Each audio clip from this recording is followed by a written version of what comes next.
Rowdy sheeter Shivaprakash alias Biklu Shiva murder ಪ್ರಕರಣ ಇತ್ತಲ್ಲ, ಇದರಲ್ಲಿ ಬಿಜೆಪಿ ಶಾಸಕ ಭೈರತಿ ವಿರುದ್ಧ ಲುಕೌಟ್ ನೋಟಿಸ್ ಜಾರಿಯಾಗಿದೆ. ಈಗ ಬಂಧನದ ಭೀತಿಯಿಂದ ಎಂಎಲ್ಎ ತಲೆಮರೆಸಿಕೊಂಡಿದ್ದಾರೆ. ಬಸವರಾಜ್ ಪತ್ತೆಗಾಗಿ ಭೈರತಿ ಬಸವರಾಜ್ ಪತ್ತೆಗಾಗಿ ಸಿಐಡಿ ಇದೀಗ 3 ಟೀಮ್ ಅನ್ನ ರಚನೆ ಮಾಡಿದ್ದಾರೆ.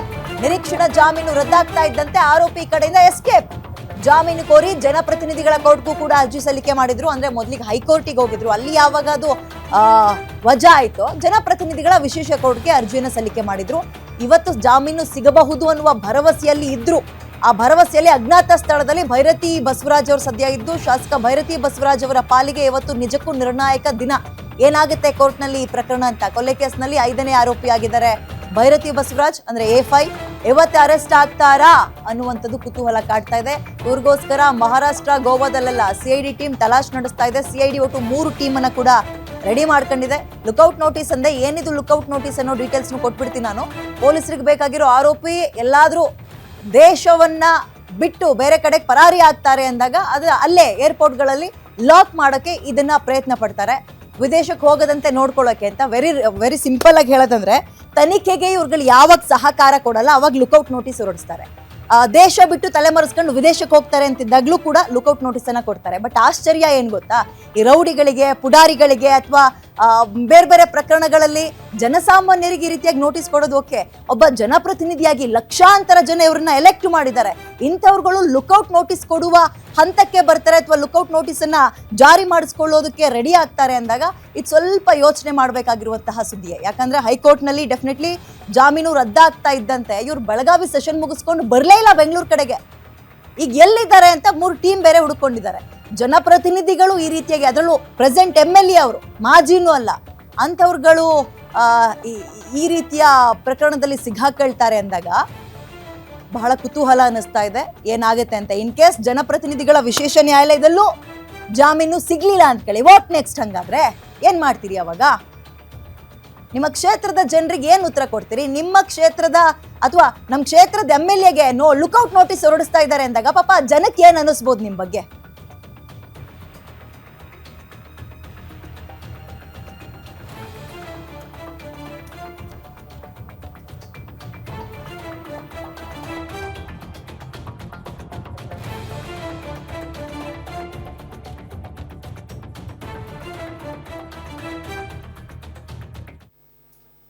ಡೀಟೇಲ್ಸ್ ನನ್ನ ಕಲೀಗ ಮಂಜುನಾಥ್ ನೀಡ್ತಾರೆ. ಮಂಜುನಾಥ್, ಇನ್ ಕೇಸ್ ಇವತ್ತು ಜಾಮೀನು ಸಿಗ್ಲಿಲ್ಲ ಅಂದ್ರೆ ಅವ್ರಿಗಿರೋ ಮುಂದಿರುವಂತಹ ಅವಕಾಶಗಳೇನು? ಅಂಡ್ 2, ಪ್ರೆಸೆಂಟ್ MLAಗಳು ಇಂತಹ ಹಾದಿಯನ್ನ ಸೃಷ್ಟಿ ಮಾಡ್ಕೊಳ್ತಾರೆ, ಲುಕೌಟ್ ನೋಟಿಸ್ ಹೊರಡಿಸುವ ಹಂತಕ್ಕೆ ಹೋಗ್ತಾರೆ ಅಂದಾಗ ಅವರ ಕ್ಷೇತ್ರದ ಜನರಿಗೆ ಸ್ವಲ್ಪ ಕನ್ಫ್ಯೂಷನ್ ಆಗೋದು ಗ್ಯಾರಂಟಿ. ಪ್ರಕರಣದಲ್ಲಿ ಹೇಗೆ ಎಕ್ಸ್ಪ್ಲೈನ್ ಮಾಡ್ತೀರಿ ಇದನ್ನ? ವಿದ್ಯೆ, ಏನು ಬಿಕ್ಲು ಶಿವ ಕೊಲೆ ಪ್ರಕರಣದಲ್ಲಿ ಸದ್ಯ ಅಜ್ಞಾತ ಸ್ಥಳದಲ್ಲಿರ್ತಕ್ಕಂಥ KR ವಿಧಾನಸಭಾ ಕ್ಷೇತ್ರದಂಥ ಶಾಸಕರಂಥ ಭೈರತಿ ಬಸವರಾಜ್ ಅವರು ಇಲ್ಲಿವರೆಗೂ ಎಲ್ಲಿದ್ದಾರೆ ಅನ್ನೋದ್ರ ಬಗ್ಗೆ ಮಾಹಿತಿನ, ಒಂದು ಕಡೆ ಅವರು ಮೊಬೈಲನ್ನು ಲಾಸ್ಟ್ ಸ್ವಿಚ್ ಆಫ್ ಮಾಡಿದ್ದು ಕಳೆದ ಶುಕ್ರವಾರ ಪುಣೆ ಬಳಿ ಸ್ವಿಚ್ ಆಫ್ ಆಗಿರುತ್ತೆ. ಆ ಹಿನ್ನೆಲೆಯಲ್ಲಿ ಆ ಭಾಗದಲ್ಲೇ ಇರ್ಬೋದು ಅನ್ನೋ ನಿಟ್ಟಿನಲ್ಲಿ ಮಹಾರಾಷ್ಟ್ರ, ಗೋವಾ ಆ ಭಾಗದಲ್ಲಿ ಪೊಲೀಸರು, ಅಂದರೆ CID ಪೊಲೀಸರು ಒಂದು ಕಡೆ ಶೋಧವನ್ನು ಮುಂದುವರಿಸಿದ್ದಾರೆ. ಮತ್ತೊಂದು ಕಡೆ ಹೈಕೋರ್ಟ್ನಲ್ಲಿ ನಿರೀಕ್ಷಣಾ ಜಾಮೀನು ಅರ್ಜಿ ವಜಾ ಆಗಿ ಯಾವಾಗ ಹೈಕೋರ್ಟು ವಿಚಾರಣಾ ನ್ಯಾಯಾಲಯದಲ್ಲೇ ನಿಮ್ಮ ಅರ್ಜಿಯನ್ನು ಸಲ್ಲಿಸಿ ಅಲ್ಲಿ ನೀವು ಜಾಮೀನನ್ನು ಪಡೆದುಕೊಳ್ಬೇಕು ಅಂತಕ್ಕಂಥ ಒಂದು ಸೂಚನೆಯನ್ನು ಕೊಟ್ಟಿತ್ತು. ಆ ಹಿನ್ನೆಲೆಯಲ್ಲಿ ಭೈರತಿ ಬಸವರಾಜ್ ಅವರ ಪರ ಹೇಮಂತ್ ಕುಮಾರ್ ಎಂಬ ವಕೀಲ ಒಂದು ನಿರೀಕ್ಷಣಾ ಜಾಮೀನು ಅರ್ಜಿಯನ್ನು ಸಲ್ಲಿಸಿದರು. ಅದರ ವಿಚಾರಣೆ ಇವತ್ತು ಬೆಳಗ್ಗೆ ಆರಂಭ ಆಯಿತು. ಆದರೆ ಆರಂಭ ಆದಂಥ ಸಂದರ್ಭದಲ್ಲಿ CID ಪರ ಹಾಜರಾಗಿದ್ದಂಥ SPP ಅಶೋಕ್ ನಾಯಕ್ ಅವರು ಆಕ್ಷೇಪಣೆ ಸಲ್ಲಿಸೋದಕ್ಕೆ ಕೆಲ ಕಾಲಾವಕಾಶ ಕೋರಿದ್ರು. ಆ ಹಿನ್ನೆಲೆಯಲ್ಲಿ ಮತ್ತೆ ಮಧ್ಯಾಹ್ನ 3 ಗಂಟೆಗೆ ಮುಂದೂಡೆ ಆಯಿತು. 3 ಗಂಟೆಗೆ ಶುರುವಾದಂಥ ವಿಚಾರಣೆಯಲ್ಲಿ ಭೈರತಿ ಬಸವರಾಜ್ ಪರ ಸಂದೇಶ್ ಚೌಟ ಅವರು ವಾದವನ್ನು ಮಂಡಿಸಿದರು. ವಾದವನ್ನು ಮಂಡಿಸ್ತಕ್ಕಂಥ ಸಂದರ್ಭದಲ್ಲೇ ಮಧ್ಯ ಪ್ರವೇಶ ಮಾಡಿದಂಥ SPP ಅವರು ಮತ್ತೆ ಕಾಲಾವಕಾಶವನ್ನು ಕೋರಿದಂಥ ಹಿನ್ನೆಲೆಯಲ್ಲಿ 5 ಗಂಟೆಗೆ ಈ ವಿಚಾರಣೆಯನ್ನು ಮುಂದೂಡಲಾಗಿದೆ. ಇಲ್ಲಿ ನೀವು ಕೇಳಿದಾಗೆ ಇವತ್ತು ಏನಾದರೂ ಅವ್ರಿಗೆ ನಿರೀಕ್ಷಣಾ ಜಾಮೀನು ಸಿಕ್ಕಿಲ್ಲ ಅನ್ನೋದಾದರೆ ಮುಂದೆ ಯಾವುದೇ ರೀತಿಯಾದ ಆಪ್ಷನ್ ಇಲ್ಲ. ಇದೇ ಕೋರ್ಟಲ್ಲೇ ಅವರು ಅರ್ಜಿ ವಿಚಾರಣೆ ಆಗೋವರೆಗೂ ನೋಡಬೇಕು. ವಿಚಾರಣೆಗೆ ಅದು ಅರ್ಜಿ ವಜಾ ಆಗುತ್ತೋ ಅಥವಾ ನಿರೀಕ್ಷಣಾ ಜಾಮೀನು ಅವ್ರು ಕೋರದಂತೆ ನಿರೀಕ್ಷಣಾ ಜಾಮೀನು ಮಂಜೂರಾಗುತ್ತೋ ಅನ್ನೋದನ್ನು ನೋಡಬೇಕಾಗುತ್ತೆ. ಯಾಕೆಂತಂದರೆ ಇಲ್ಲಿ ಸಿಗದೇ ಇದ್ದಾಗ ಮುಂದೆ ಒಂದು ಆಪ್ಷನ್ ಇತ್ತು, ಅದು ಹೈಕೋರ್ಟ್ನಲ್ಲಿತ್ತು. ಆದರೆ ಇವರು ಮೊದಲಿಗೆ ಕೆಳ ಹಂತದ ನ್ಯಾಯಾಲಯಕ್ಕೆ ಯಾಕೆ ಹೋಗಬೇಕು ಅನ್ನೋ ನಿಟ್ಟಿನಲ್ಲಿ ನೇರವಾಗಿ ಹೈಕೋರ್ಟ್ನಲ್ಲೇ ಈ ಒಂದು ಅರ್ಜಿಯನ್ನು ಹಾಕಿದ್ರು. ಅಲ್ಲಿ ಕೆಲ ಕಾಲ ವಿಚಾರಣೆ ನಡೆಯಿತು. ಆದರೆ ಆ ಸಂದರ್ಭದಲ್ಲಿ ಅವರಿಗೆ ಬಂಧನದಿಂದ ಒಂದು ವಿನಾಯಿತಿಯನ್ನು ಕೊಟ್ಟಿದ್ರು.